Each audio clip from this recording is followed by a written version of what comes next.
আজকে তোমাদের সাথে শেয়ার করব একটা সহজ উপায়ে চিংড়ি মাছের পোলাও। চলো তাহলে শুরু করা যাক।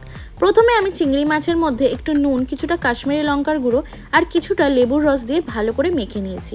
এরপর আমি কড়ার মধ্যে কিছুটা তেল দিয়ে ওই মাছগুলোকে ভালো করে ভেজে নেব। চিংড়ি মাছ কিন্তু বেশি ভাজে না, ওই 1 মিনিটের মতো কড়াই নাড়াচাড়া করলেই কিন্তু হয়ে যাবে। এরপর আমি ওর মধ্যে ঘি আর কিছু গোটা গরম মশলা দিয়ে ওর মধ্যে আমি রসুন, আদা আর লঙ্কা একসাথে থেতো করে দিয়ে দিয়েছিলাম।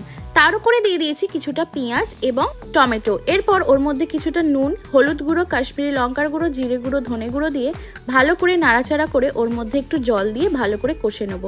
আর আমি একটুখানি চিনিও দিয়েছিলাম যাতে আমার টেস্টটা ব্যালেন্স হয়ে যায়। ভালো করে মশলাটা এবার কষে নিতে হবে। মশলাটা কষা হয়ে গেলে ধুয়ে আগে থেকে শুকনো করে রেখেছিলাম গোবিন্দভোগ চাল, ওইটা দিয়ে দিয়েছি।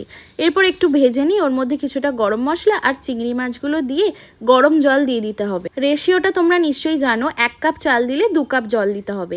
এরপর আর কিছুই না, ওটাকে চাপা দিয়ে 5 থেকে 10 মিনিট কুক করে নিলেই রেডি হয়ে যাবে তোমাদের চিংড়ি মাছের পোলাও। এখানে তোমাদের আমি একটা কথা বলতে চাই, চিংড়ি মাছের পোলাও বা যে কোনো পোলাওই তোমরা যদি করো, পোলাওয়ের চালটা সেদ্ধ হয়ে যাওয়ার পর 10 থেকে 15 মিনিট কিন্তু ওটা চাপা দিয়ে রাখতে হয়, তবেই কিন্তু পোলাও হবে ঝরঝরে। এটা কিন্তু তোমরা বাড়িতে ট্রাই করে আমায় জানিও। আর এরকম সহজ সহজ রেসিপি পাওয়ার জন্য আমার পেজটা ফলো করে দিও।